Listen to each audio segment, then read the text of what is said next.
श्रीराम समर्थ। वक्रतुंड महाकाय सूर्यकोटि समप्रभ निर्विघ्नं कुरु मे देव सर्वकार्येषु सर्वदा। गुरुर्ब्रह्मा गुरुर्विष्णुः गुरुर्देवो महेश्वरः गुरुः साक्षात् परब्रह्म तस्मै श्री गुरवे नमः।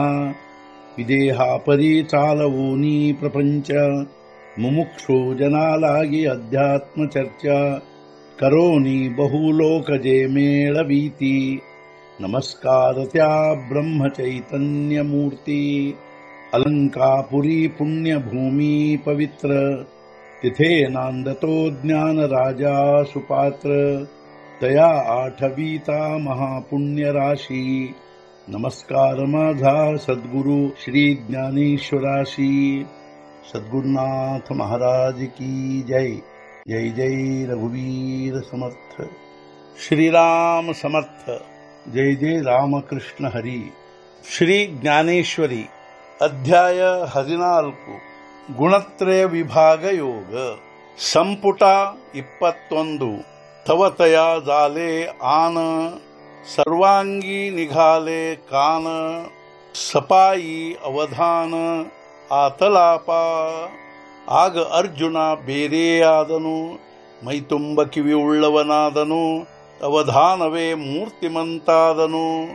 ಅರ್ಜುನನು ಶ್ರೀಕೃಷ್ಣನು ಈ ರೀತಿಯಾಗಿ ಜ್ಞಾನದ ವೈಶಿಷ್ಟ್ಯವನ್ನು ವರ್ಣನೆ ಮಾಡಿದ ಮೇಲೆ ಅರ್ಜುನನ ಅವಸ್ಥೆಯು ಬೇರೆ ಪ್ರಕಾರದ್ದೇ ಆಯಿತು.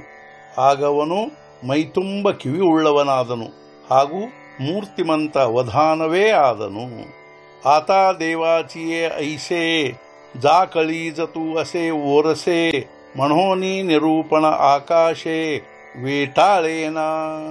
ಆಗ ಶ್ರೀಕೃಷ್ಣನ ಈ ರೀತಿಯಾದ ಸ್ನೇಹಭರಿತ ಹಾಗೂ ವ್ಯಾಪಕವಾದ ನಿರೂಪಣ ಪ್ರತ್ಯಕ್ಷ ಆಕಾಶದಿಂದ ಆವರಿಸಲಾಗದಂತಾಯಿತು.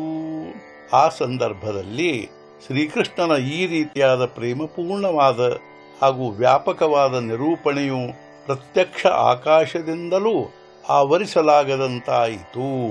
ಮಗಮಣೇಗ ಪ್ರಜ್ಞಾ ಕಾಂತ ಉಜವಲಿ ಆಜಿ ವಕ್ತೃತ್ವತ ಜೇ ಬೋಲಾ ಎವಢಾ ಶ್ರೋತ ಜೋಡಲಾಸಿ. ಶ್ರೀಕೃಷ್ಣನೆಂದನು, ಹೇ ಪ್ರಜ್ಞಾಕಾಂತ, ವಿವಾಹಿತಳಾದಳು, ವಕ್ತೃತ್ವತ ಉಪದೇಶಕ್ಕನುಸಾರ ಶ್ರೋತ ಪ್ರಾಪ್ತವಾದ್ದರಿಂದ. ಆಗ ಶ್ರೀಕೃಷ್ಣನೆಂದನು, ಪ್ರಜ್ಞೆ ಎಂಬ ಪತ್ನಿಯ ಪತಿಯಾದ ಹೇ ಅರ್ಜುನ, ನನ್ನ ಉಪದೇಶಕ್ಕನುಸಾರ ಯೋಗ್ಯವಾದ ಶ್ರೋತೃ ಪ್ರಾಪ್ತವಾದದ್ದರಿಂದ ವಕ್ತೃತ್ವತ ಎಂಬ ಕನ್ಯೆಯು ವಿವಾಹಿತಳಾದಳು. ಸದ್ಗುರುನಾಥ ಮಹಾರಾಜ್ ಕಿ ಜೈ. ಜೈ ಜೈ ರಘುವೀರ ಸಮರ್ಥ। ಶ್ರೀ ಪಂಢರಿನಾಥ ಮಹಾರಾಜ್ ಕಿ ಜೈ. ಜೈ ಜೈ ರಘುವೀರ ಸಮರ್ಥ।